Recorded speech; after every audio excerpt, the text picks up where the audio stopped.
He walked into the room like a man carrying invisible weights, shoulders squared, eyes steady, but his hands betrayed him, trembling just a little.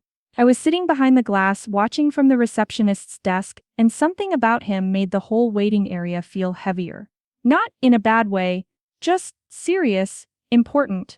I'd seen many people come and go in this building, but there was something different about him. Maybe it was the way his boots, worn but polished, tapped softly on the floor, or the way his jacket seemed too formal for someone who looked like he'd seen more battles outside a boardroom than inside one. He wasn't the usual suit and tie crowd, yet he carried himself with quiet confidence. But beneath that confidence, I could see the nerves flickering in his eyes, like a soldier before the final mission, trying to stay calm, trying to not let the past catch up with him. I didn't know him, but I felt like I did. Like I could almost hear the echoes of the places he'd been, the stories he'd lived through. The war, the long days under a burning sun, the nights filled with silence so loud it deafened you. I didn't know what scars he carried, the ones you could see and the ones buried deep where no one could find them. Today was his chance. The interview wasn't just another job meeting, it was the moment he'd been fighting for, a chance to rebuild something normal, something steady. I could see it in the way he glanced at the door across the room,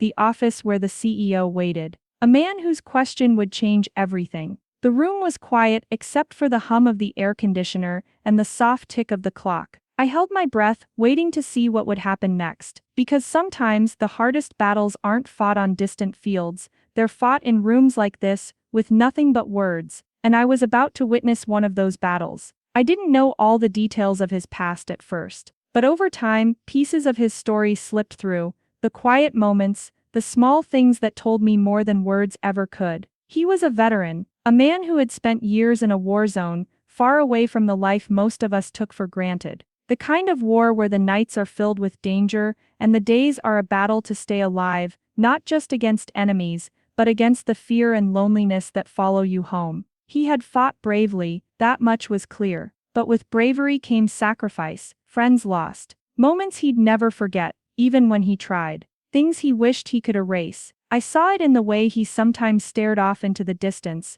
as if hearing voices only he could understand. War had changed him. It wasn't just the uniform or the medals. It was the invisible scars, memories that haunted him in quiet moments, nightmares that woke him in the night. Coming back home was another kind of battle. The world he returned to didn't seem to fit anymore. People talked but didn't really hear him. The routine of daily life, the small talk, the noise, it all felt foreign. Jobs were hard to find. Sometimes he didn't know who he was without the uniform. The skills that kept him alive in the field didn't always translate to a desk or a meeting room. He felt lost, invisible. I've seen so many veterans struggle like this. It's heartbreaking. To watch someone who gave so much feel forgotten, like a ghost in their own home. But with him there was something else, a quiet hope, a determination that maybe, just maybe, this time could be different. I knew this interview was more than just a chance for a job. It was a lifeline. A chance to rebuild a future that had felt out of reach for so long.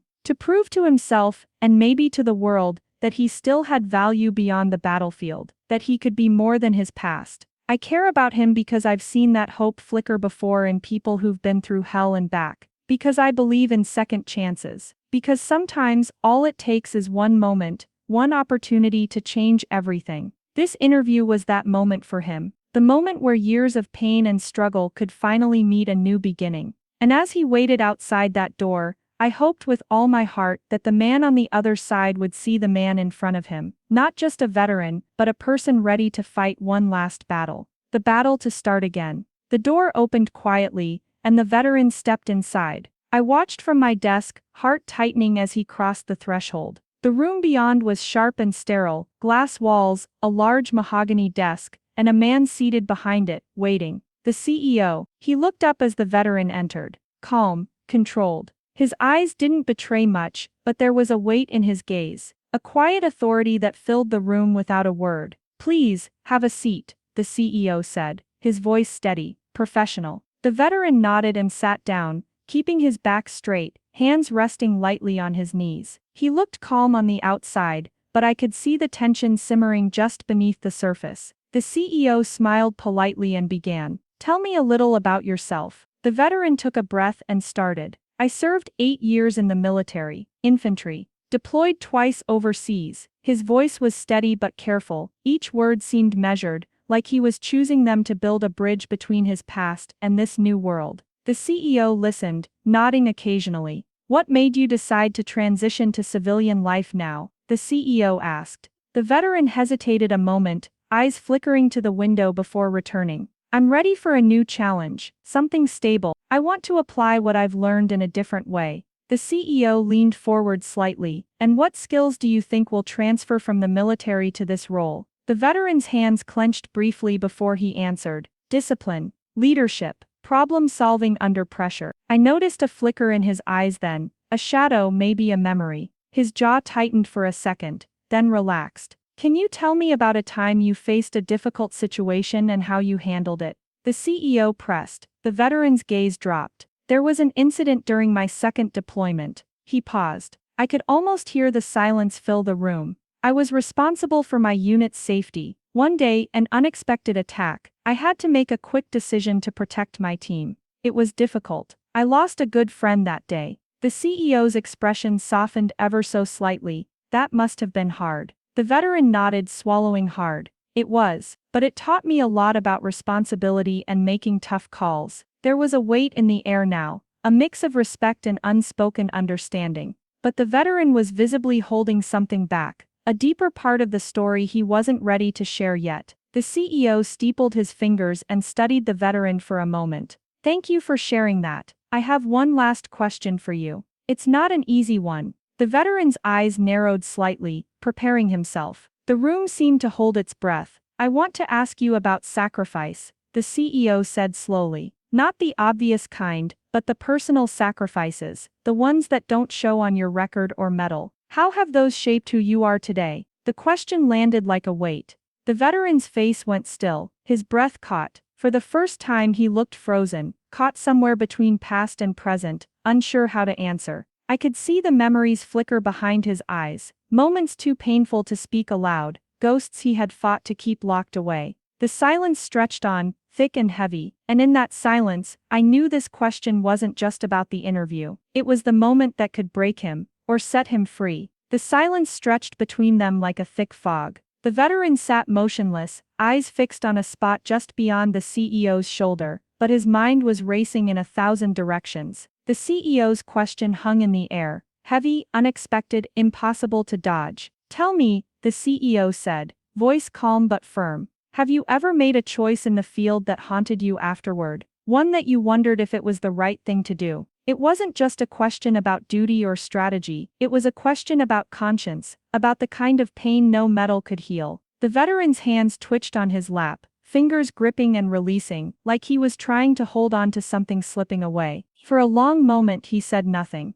The room felt smaller, the walls pressing in. I could see his chest rise and fall, slow and steady, but his eyes betrayed the storm inside. Memories spilled over him like waves breaking against cliffs, impossible to hold back. He saw the desert heat, the dust swirling in the air, the sudden crack of gunfire, the rush of adrenaline, the faces of the men beside him, the ones who depended on his every decision, and then, the choice. A shadow crossed his face, the image of a young local boy caught in the chaos. The split second, when the veteran had to decide, protect his team or save a stranger. He remembered the weight of that decision, the crushing doubt afterward. Had he done the right thing? Could he live with it? I watched him struggle silently, the tension radiating from him like heat. His mind was a battlefield all over again, and the CEO's question had opened the gates. Finally his voice came, low and trembling. There was a day, he began, when I had to order an action that saved my team, but cost innocent lives.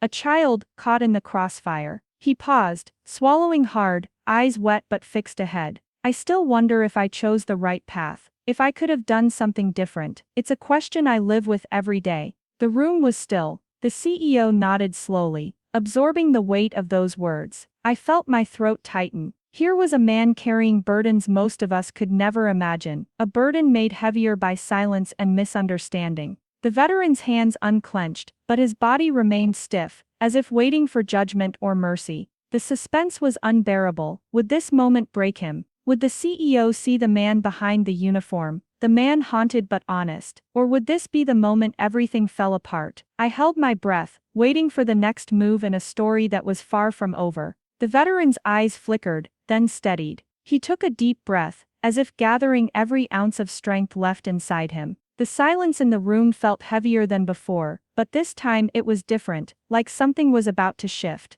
I want to be honest with you, he said quietly, voice rough but steady. That day, the day I told my team to move forward, even though I saw the boy caught in the crossfire, I wasn't just thinking about strategy, I was thinking about something else. He paused, his gaze locking onto the CEO's eyes. I was scared, the word hung there, simple but powerful. The CEO's brow lifted slightly, and I leaned in, caught by the sudden vulnerability. I was scared of failing them, of losing more people I cared about. I made a choice no one should have to make, but it wasn't just fear for my team, it was fear for myself. He looked down for a moment, then continued. You see, before I was a soldier, I was a son, a brother, someone who promised to protect the people I love. But during that mission, I felt like I lost that promise. I felt like I failed not just the boy, but everyone who depended on me. His voice cracked, and I could see the weight of years pressing down on him, years of guilt, regret and silent battles no one ever saw.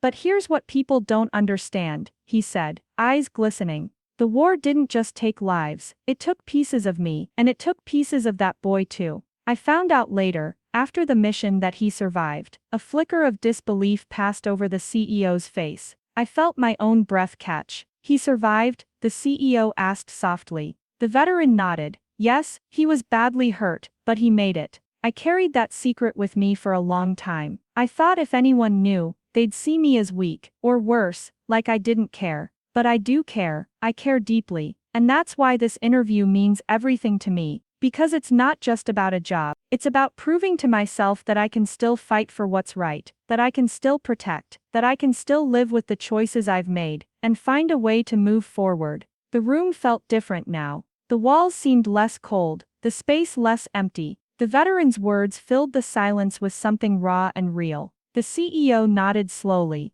eyes reflecting respect, and something like understanding. I felt my heart swell with admiration. Here was a man who had carried his past like a shadow, and yet stood before us willing to be seen, to be honest, to be vulnerable. It wasn't just courage on display, it was something deeper, a fierce determination to heal, to be better, to find light after darkness. And in that moment, I knew this was more than an interview. It was a turning point, a story of sacrifice and hope tangled together. I was grateful to witness it, grateful for his bravery, because sometimes the strongest battles aren't fought with weapons, they're fought with truth. The CEO sat back, his fingers steepled once again, eyes never leaving the veteran's face. For a long moment there was only silence. I could see the veteran holding his breath, waiting for the verdict, not just about the job, but about his worth. Then the CEO spoke, his voice quiet but steady. Thank you for your honesty. It takes more courage to admit those things than most people will ever know.